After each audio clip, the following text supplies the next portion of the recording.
Okay, everybody. All right. So I'd like to thank you guys for coming here tonight, and not yet, but okay. Good evening, as Phyllis just had with me. Okay, so today we have two really long, oh no, veterans of the club,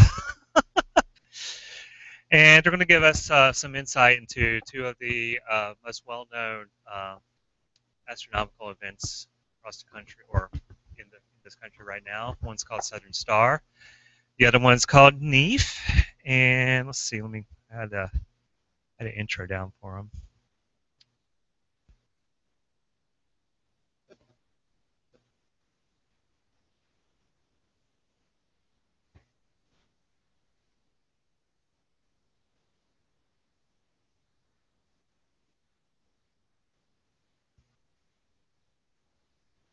So anyway, Mark started around 1981, so that's a few years after the club's inception. So that's so that just gives you an idea of how much experience he has with visual observing and imaging and whatnot. If you have a question about any of those things, the secrets of the universe, he knows it. What is it? 42. Yeah, very good. Okay, and he's completed 3 Messier marathons, the club's Messier marathon list, and has done the complete Herschel 400. And next to him is his lovely wife, Phyllis Lang, and she has been observing with telescopes since 1985 and has held various offices within the club. Right now, she is most well known for her software program, Deep Sky Planner, an observing program to help people get through their night of observing of whatever DSOs, planets, and whatnot they want to look at. And that comes out of what? The company called Nightmare? Yeah, okay. So Nightmare. So anyway, without further ado, here's Mark and Phyllis Lang about to give you their experiences with Southern Star and Neef. That's the part where the applause sign blinks at the top. Yeah.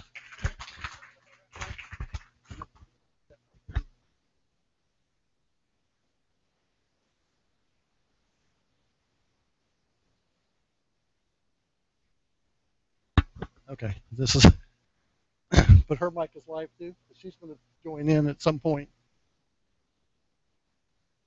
But both mics can be on at the same time. Okay. All right. Um, and the lights, we're going to keep the lights on in the middle so people can see the slides a little better.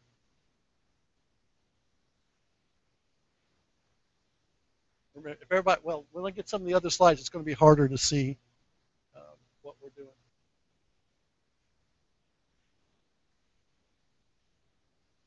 And that's, oh, okay. That's good. Yeah. Okay, we're not broadcasting over the speakers here, so the mics are only for the online broadcast. So, okay. So, Neef, Phyllis and I had a really big April this year, going to a couple conventions, and so we agreed to kind of share some of the pictures and slides that I took of these events. So she, at least at Neef, she does a lot of the work, and then I get to do some of the fun things. She can't get out and about too much. But anyway, Neef is the Northeast Astronomy Forum. It's held in Suffern, New York. So you go to the next slide for me, Phyllis. So anyway, this is Suffern right here, and New York City is right here. So, and we had to go all the way up the East Coast, and it's about, I don't know, about a 30-minute drive up here to Suffern. And it's the actual event is put on by the Rockland Astronomy Club, and it's held at the Rockland Community College facility up there. So it's just right outside of Suffern. Okay. So we're not the only RAC in the world here. So RAC is also the Rockland Astronomy Club. And these next few shots are just to kind of give you an idea of what Neef is like, where, you know, how big it is. And it really is, you know, a pretty big deal. Phyllis, how many vendors were there this year? Do you remember? 100? As far as I know, there were somewhere between 120 and 130 this year. Yeah. So they organize the vendors into booths, and then you'll see. I got several shots just kind of panning around the. This is a field house, so you can see the track that runs around. These are basketball courts in the inside. So there are literally spaces for 1,000 people in there at one time. It's really not that big. Go on to the next slide and just kind of give you an idea. So all the vendors that you could probably think of that are involved in astronomy related stuff were there. Go ahead, Phyllis. So the three shots and again, just to give you an idea, this is a close up of the further back areas to see just how many things are there, and it's amazing the number of vendors there and what they show off. Next one, Phyllis. Yeah, yeah. It's there are some things that are for exhibit, but primarily everything's for sale. That's why these vendors are there. They're there to sell things and make money. there is there's a walkway that goes around the auditorium. This is called the Levy Fieldhouse, and so I'm not sure what they do. I think they have like a track that people jog on up there that goes around. I'm not sure what exactly it's for. Oh yeah, that's a basketball court in there.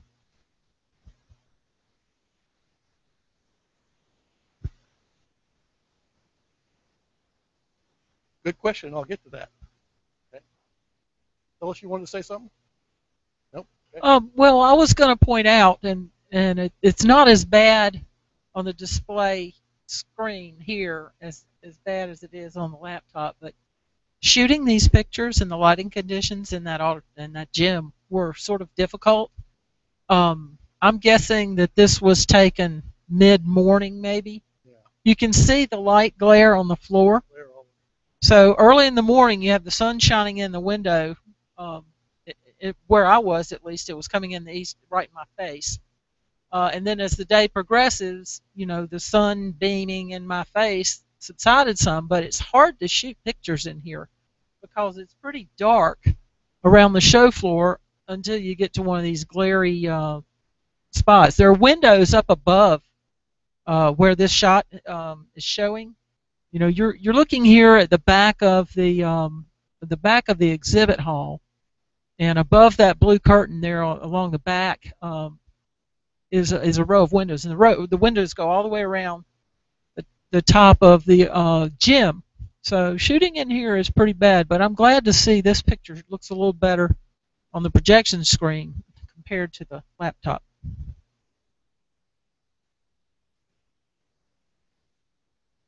Right, but we didn't go there this time. There was some Photoshop done to some of these pictures. So next one. So this is I was going to show this right here, just since I didn't have a better picture. Chris, this is one of these new C11s that's made for photography. It's sort of like the Starizona thing, but it's an 11-inch telescope. It might be that one too. I don't know if there are two of them, this one and this one, but yeah, I couldn't even pronounce what they call it, but it's sort of the modern day replacement of the old Schmidt cameras that Celestron used to sell. It's one of the many things that you can go and see. So there are a lot of new things that vendors show off here, and that was one of them. I wasn't too much up on all the new products. There were definitely some.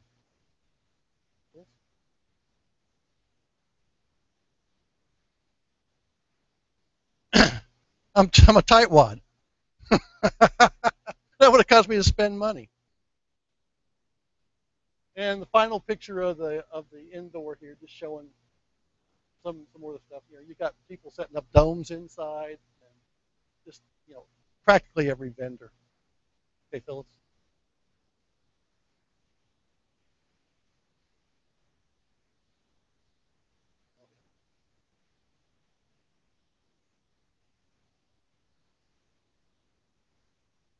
There we go.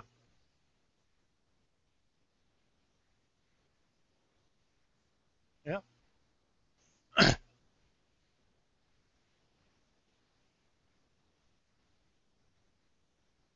So this is the reason why we went.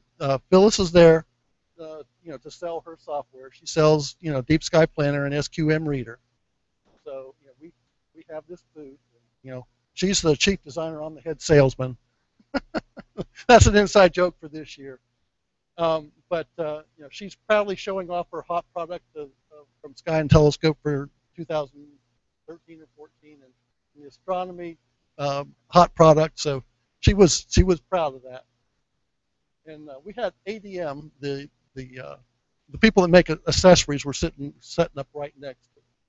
So to go to Jerry's question and the next slide, the vendors is not the only thing that happens there. There are a lot of nice talks, some really nice talks that happened at this event. And of course, the biggest one here was Neil deGrasse Tyson was there, and they have a 500-seat auditorium at this place. And I went to listen to Tyson's talk, and the fire marshals had the door shut. I couldn't even get in to see it. So, it's just one of those things. But, they had some other good talks. I listened to the end of Monica Young's talk. She works for Sky and Telescope magazine. She's one of their web designers. And then Rick Feinberg, he's now with the American Astronomical Society, but a lot of people remember him as the editor of Sky and Telescope magazine.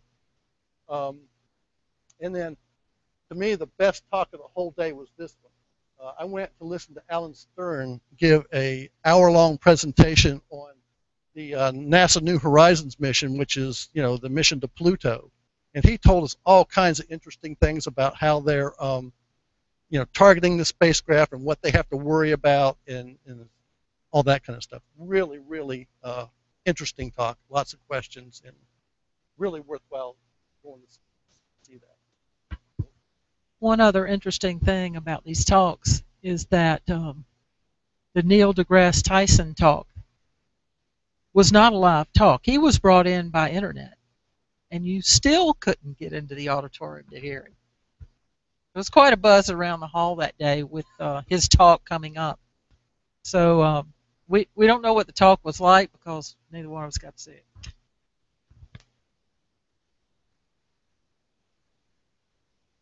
Okay, and this is the second day. This is April the 13th. I went to hear David Eicher's talk. He's the editor of Astronomy magazine. He had a fairly nice talk on comets, but I missed this talk, Mac Greenhouse, because I knew that we were going to get to see a Webb telescope talk or hear a Webb telescope talk at Southern Star. So I bypassed this one, and we were trying to get ready to leave. By the time it gets to be 5 o'clock on Sunday, everybody is ready to bail out of there. So in addition to the talks, they have some nice solar viewing that goes on there. This is a fairly tight shot of what's going on, but if you go to the next one, there's an overall view of the area. This is where the previous picture was. There's a telescope set up over here, quite a few telescopes set up over here. And so they have a large solar telescope, exhibit going on outside, and you can look through all these telescopes and have a good time with them. This year, Phyllis got to find out about quarks and get to see how those things work, before she bought one. So quark is a hydrogen alpha solar filter that works with practically any telescope. Next slide. Oh, sorry. Yeah, this is Rockland Community College.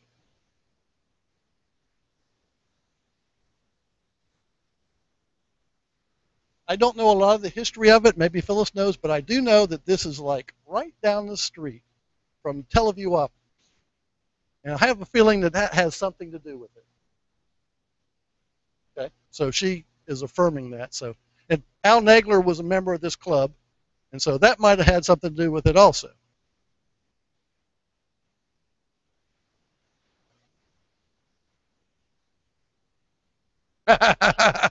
Okay. All right, Phyllis. Okay, anyway, I mentioned that our next door neighbors was ADM. They sell practically every accessory you want to put on your mount. But these guys, they were busy constantly. They must have made money hand over fist, because just you know, the whole time people were standing in line to buy their stuff. So I hope everybody else at the show did as well as these folks did. It was pretty amazing, and they had a young helper here too. That was one. I think it was this guy's son.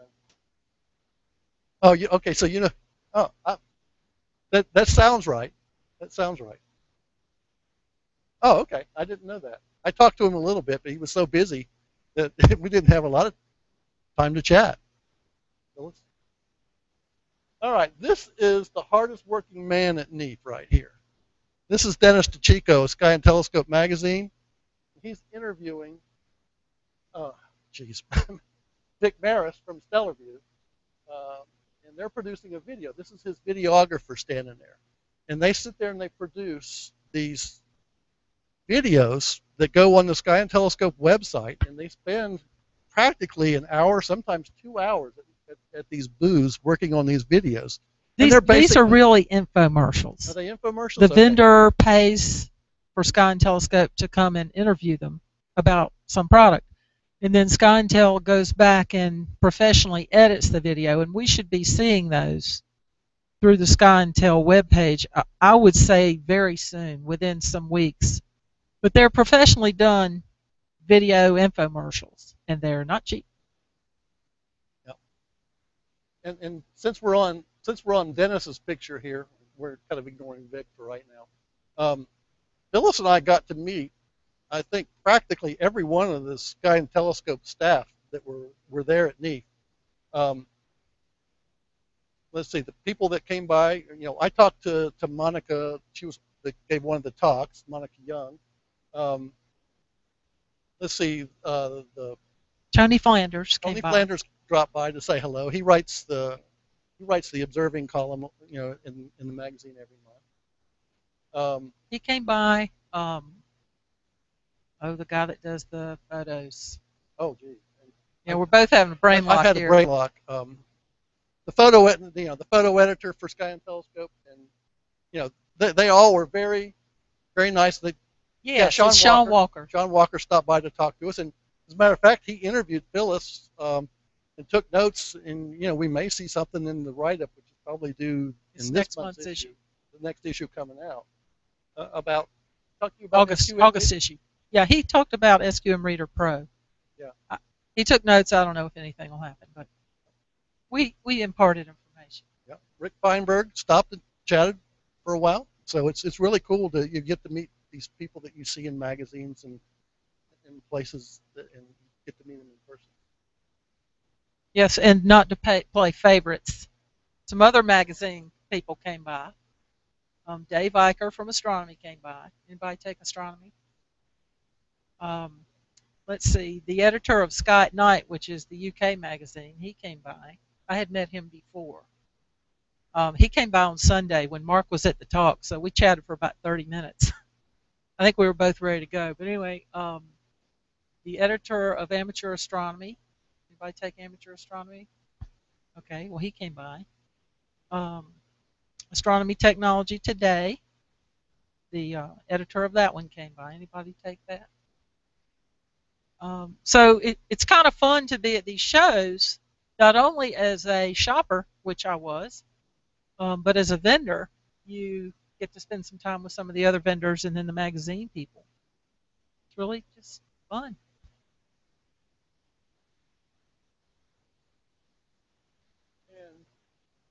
And so, Phyllis, these are the Teeters. Yeah, Rob and Heather. So Heather got her arm in a cast here, but the thing that they were showing the most this time, this is this brand new 8-inch. I don't know. Journey, I think he's calling it the Journey. Journey scope, whatever. It all packs up into this box right here, and you can carry it around with you. It's intended for air travel. Yeah. So that was pretty cool. There was a tremendous. I don't think so. There was a tremendous amount of interest in that. I think Mark caught this at like the lowest number of people present of the entire weekend. Yeah, I try to shoot pictures when the big throngs are in the talk. Otherwise, you can't see anybody because there are people standing around everywhere. Okay.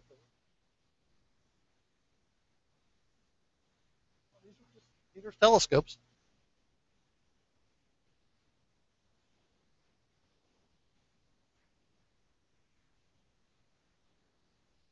I'm not sure about the attendance, but the vendors was somewhere between 120 and 130. The show attendance, probably 5,000 or so. I think attendance was a little better this year than last. And I think I understood last year was around 5,000. I've got some older pictures mixed in here with with this year's pictures, but this is a picture that's several years old of Al Nagler talking here with Phyllis, and I think this is one of his sons, isn't it? Does anybody know? Okay, it's not David, but I thought he was related to him. Maybe not. Anyway, he definitely worked for Al Nagler. This is Al Nagler a couple years ago, and Phyllis, the next slide. This is this year. We happened to catch Sue French walking down the aisle there, but this is the Teleview booth, and they're out there showing all their refractors and eyepieces and things like that. So it's if you're interested in their stuff, you just walk up and they'll talk to you as long as you stand there.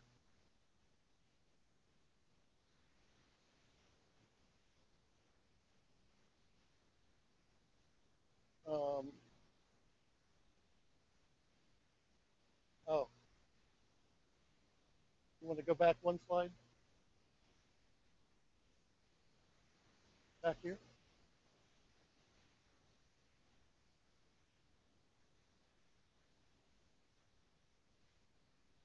Oh, all right. So go to the next one, Phyllis. This was from a couple years ago, but this is the ATIC booth, ATIC cameras. But this is, I don't know how many people know of Warren Keller, but Warren Keller produces all the videos about IP4AP, just the instructional videos on how to, to process your astronomical pictures that you take. He's a real nice fellow. He no longer works for ATIC, but he's an interesting fellow. And these are the Yang, and I think they're brothers, William Optics. So, yeah, that's what they look like. You've got one, don't you? Yeah. This is the main guy right here. This is William of Williams Optics. Yeah, yeah. And what you see at NEAF is they've always got some kind of special.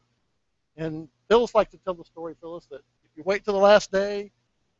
This is absolutely true. On Sunday afternoon, of course, a lot of the inventory is depleted. But if you go make a deal on Sunday afternoon, you're going to get a good price because we vendors do not want to pack it up and take it home. Especially these guys who have a lot of stuff to have to ship. They don't want to ship it back. They take it back home with them. Much rather put it in your hands and walk away from it. So, excuse me?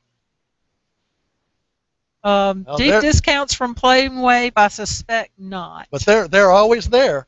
They're always there.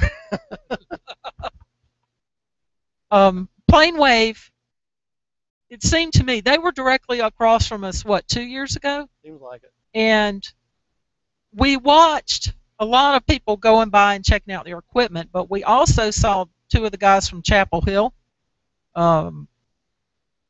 Their name escapes me, but it's the guys that were working on Your Sky. Was that the name of the project?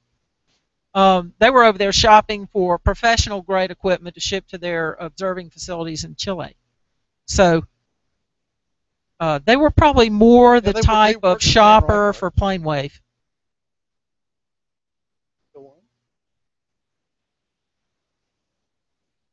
And I like this. I just like this picture because it's colorful. This is the moonlight focuser display. It's got every focuser and color in the universe, it seems like. But I just like that one because it was colorful. And this is Mike Beeler from. I have trouble with his name. I remember Fred Beeler, his dad.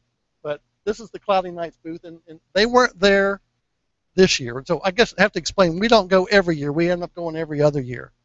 And so it used to they would walk around with this video camera and they would photograph video all the booths to show people, what was there. And they put it out on their website so you could go and watch their videos to see, what was going on. Anyway, he's a real nice fellow.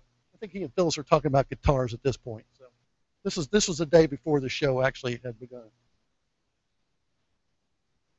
And this is Astrodon for all you filter folks. It's Don Goldman. So if you buy any of his stuff, this is what he looks like. Now this is one of my favorite slides. Some of you who know me know that I've run into some trouble with Astromart. Well, this was at least 2 years ago, maybe 4 years ago. I ran into this guy, and he was selling shirts that said "banned from Astromart," and I got the biggest laugh out of this. And I didn't get a shirt, but I think he's got Galileo there being banned from Astromart. One other fun thing about this is the 1 year that Herb York actually showed up at NEAF. So he was in the exhibit hall when these shirts were walking around. Oh, yes. Okay. Next. And this is one of the Meteorite Men, Jeff Notkin. Anybody ever watched the Meteorite Men show? Yeah. This is the British dude. And the American guy was just coming in, and he had made some discovery or something like that. Yeah, I think this picture was probably from 4 years ago. It might have been. Because 2 years ago at NEAF, I had a real long chat with both Jeff and Steve, and they ended up selling me a meteor that they had found in one of their TV shows, and it's a slice of a meteor. It's not the entire thing. But after talking to them, I bought the book. Jeff wrote a book, and it turns out that Jeff and Steve are extremely knowledgeable about meteors and meteorite hunting. Even though their show was kind of silly at times, these two really know what they're doing. They're not as daffy as you might think. But quite a nice gentleman, Jeff, and also Steve, who talked to me for quite a while too. Both of them really approachable and very nice people. And I was intrigued at this because this is called Classic Telescopes. There's a forum on Cloudy Nights about classic telescopes, how to refurbish them, how to restore them. And you can walk in here, you see old C8, and these look like some of the old caves that maybe some of our members have or had. Jim, I don't know. Anyway, that looks like a Meade, like Jerry's scope. Anyway, I'm sure these are Unitron refractors in the back. So it was cool just seeing some old telescopes. Now, these weren't for sale, but I think they're restored. Yes, they are restored. Real telescopes, okay. And this is Vixen's display. Nothing super interesting here. Go. I didn't mean that the way it sounded. I'm conscious on our time here. Yeah. The Lunt display here. This is a 5-inch telescope. I think. I zoomed out. I think that said 2750, which seems pretty cheap. That can include, I think that's the solar filter, in the back of it. I don't know. I think it is. I kind of just dropped by and looked, quickly. This is a Celestron telescope, so I'm not sure exactly how they had the solar filters hooked up on these things. They had some interesting looking stuff. Maybe not. Maybe not. Oh, well, the tag said 2750, so I think it's just the refractor itself, because they've started selling refracting telescopes. I zoomed in and I could see tag right there. 2750 sounds pretty low. Yeah, so I'm not sure exactly what. Maybe it was just this part. Okay. Yeah. Yeah, you're right. I didn't notice that tag right there. So who knows? And of course the mount, that's on one of the expensive Celestron mounts too. So there's probably at least $10,000 worth of equipment in that picture right there. Okay. I'm sure. All right, and I took this picture right here specifically for Chris Cole. You know, he's got himself a new astrophysics mount. This is the astrophysics booth, but he needs to get this astrophysics 175 refractor to go on his new mount. So just no pressure, Chris, but that's, you know, that had your name written all over it. Okay, next. Yeah, and some Explore Scientific. Isn't that what you have, John? In yours, Explore? Yep. So they had a lot of nice refractors. And I spent some time here looking at this stuff. These these Z mounts from my Optron are really kind of cool. I'd really like to see one and try one of these. Huh? Oh, you have one. One. Okay. Anyway, these were all pretty cool. And you know, we meet friends up there and say hello. This is Robert Reeves. If you do cloudy nights, you know who Robert Reeves is, and he's actually come and given the talk at this club before. But he's an author on astrophotography and observing and other things. A real nice fellow from Texas. All right, so that's it for NEAF. So a couple weeks later, we head up to the North Carolina mountains to do Southern Star. And Southern Star is hosted by the Charlotte Amateur Astronomers Club, and it's put on every year. The last few years, they've switched it from 3 days to 4 now, so it's a real good time to have up there. And Phyllis, show the next slide. I'll show you where this is held. This right here. So right here's Asheville. Here's Marion and Hickory and Wild Acres, which is where the place is held. The convention is held is right there. So it's about a 4 to 5 hour drive to get there, depending on exactly where you live. So this is what the main building looks like. The Wild Acres Retreat is meant for interfaith studies. They do a lot of other things like quilters, potters, science people. They've had circus groups there. Musicians. So they do all sorts of things. But you kind of notice that this is the first day that we were there. I took this picture, and it's kind of gray and overcast. And so when you're in the North Carolina mountains in the spring, you know, you're as likely as not to get weather that looks like this. However, if you look out, you know, over the veranda across the street, you'll see that, you know, this is, you know, what it looks like sometimes. But then the next day, it could look like this.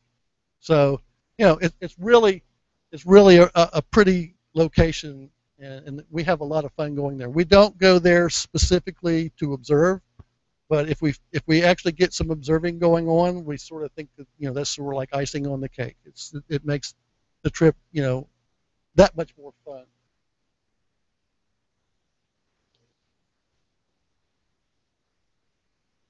Right here. Yep, Mount Mitchell, North Carolina. So this is one of the things that people enjoy doing at Southern Star. This is Kathy and Carl Moreski sitting on the porch, rocking and just talking and just chilling out. Yeah, rocking and talking and having fun. This is the parking lot, standing up, you know, by the lobby, looking down the hill. And the reason why I've got a picture of a parking lot here is that this is where the Star Party is held at night. So that you know, when the skies are clear, we actually set up in the parking lot. And you'd be surprised that a lot of people set up on this hill. And they've now got a way to control all the street lights. So all the street lights are turned off. So it's quite dark. And I don't know if you noticed from the initial sign on the Wild Acres Retreat sign, but the altitude of this place is 3,300 feet. So it's pretty far, you know, pretty high up. So you get some on a clear night, it's quite dark up there. So this is the entrance to the dining hall. This is a very important part of Southern Star. And you know, there's a couple of our members that are always at the front of you know, of the line to get into the dining hall. Go forward, Phyllis. So this is an overall picture of the dining hall. You have the salad bar and tables. It's all family style. They put the food out in front of you, and you grab and try to get it all before somebody else gets it all before you. Next picture. So these are the rack chow hounds right here. This is Jerry. Mike Searle. I don't know if many people here remember Mike Searle, but he's a former member of this club, a former co-chair. That's Phyllis. And there's Jim buttering his bread.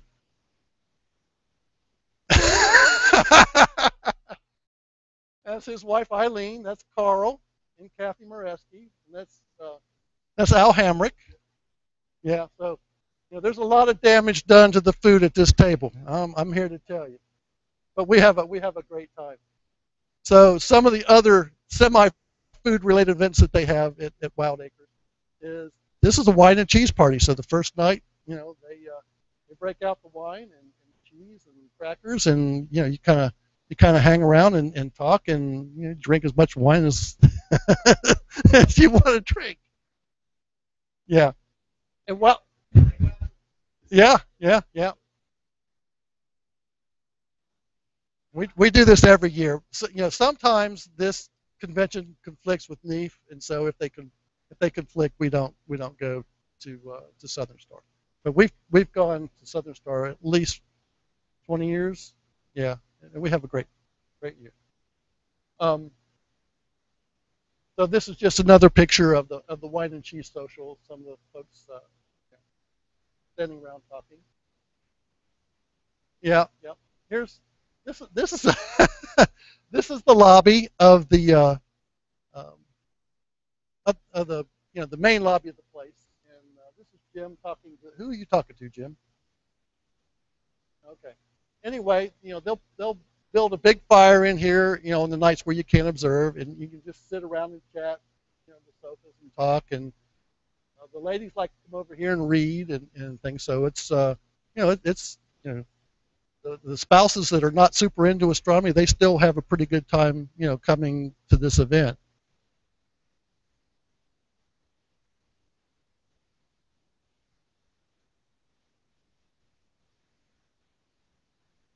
I'm up on the balcony.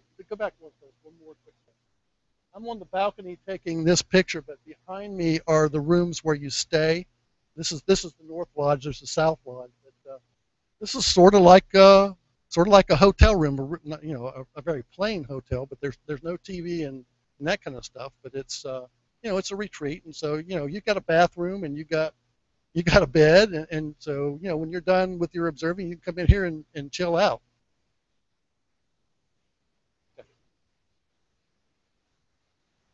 So when the weather's good in the daytime, there's solar observing going on. This is Phyllis talking to David Friday and Paul Webb. David is from the Charlotte Amateur Astronomers, and Paul is from Columbia. Yeah, I guess I forget the name of the club in Columbia, but anyway, they're looking through this solar telescope. Next slide. This is a Charlotte Astronomers telescope. They had a full aperture solar filter on the Meade 8, and then this little solar telescope there. I couldn't tell exactly what that was, but it belonged to the astronomy club. And then we had this fellow right here taking a really good look through this Lunt telescope right here. I don't know who that guy is. That's Jerry Watson. He's the. Yep, that's him. Yep. And so anyway, the views through this scope were very nice, and they had it on a nice Celestron G8 mount. Paul Webb was watching over this like crazy. I think he was worried somebody was going to damage it, because this belongs to the Charlotte Club, or it's on loan from the museum. I'm not sure which. Okay, it was on loan from the museum in Columbia.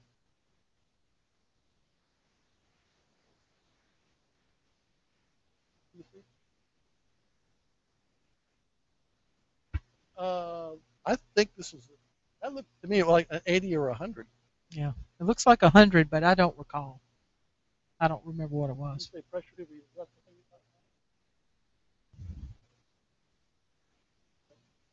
So the main reason we go to Southern Star are the speakers, and this year we had some really good speakers. We had Mike Menzel from NASA that came. We had the Frenches, Sue and Alan. who came down from New York. They're they're pretty much experts in observing. And we had Camille Carlisle from Sky and Telescope magazine. And the cool thing about Southern Star is these folks, they come down and observe with you. I was observing double stars with my 11-inch telescope down there. And Camille came down there and she was, helping us split doubles. And Frenches were helping other people find all kinds of interesting objects, the hockey stick, galaxy and all kinds of stuff. I'm not sure if Mike ever came down. I didn't see him, but yeah, that's right. You don't always know who's coming up to visit you. But the point is that you get to interact with your speakers. It's not like they go up and they stand on the stage and they talk to you and then you never see them again. These people come down and interact with you, and you get to know them, at least somewhat. Okay. So this is the speaker. This is the hall where all the talks are given. It's a really nice facility. I'm not sure exactly how many this place holds, but I'd say 100 to 200 people maybe. And the acoustics are good, and it sort of gives you an overall view of what it looks like. Okay. So again, this is David Friday. He is the MC of Southern Star from the Charlotte Amateur Astronomers, and in this particular case, one of Mike Menzel's talks. Most of the speakers gave at least 2 talks. And the Frenches between them must have given 5 or 6. But all the talks were quite good, at least the ones that I went to, and I went to almost all of them. Not every. And this is Mike Menzel. He was given his talk about how astronomy had changed through his lifetime, which was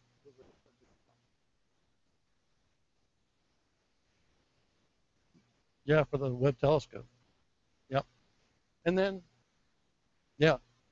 And then this is our friend Johnny Horn from Fayetteville. He's also a contributing editor to Sky and Telescope magazine, but he sat down and we had a nice long chat, informal chat about astrophotography. So just a really good time. And that's probably the last slide. Yep. So if anybody has any questions, fire away. And other than that, we're done.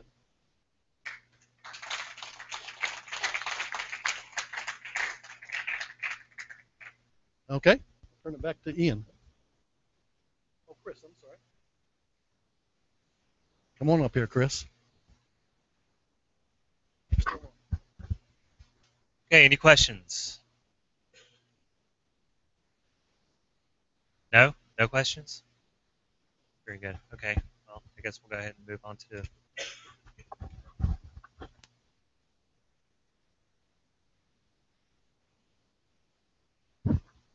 Thank you to everyone who's watching online for watching our meeting today. Thank you and good night.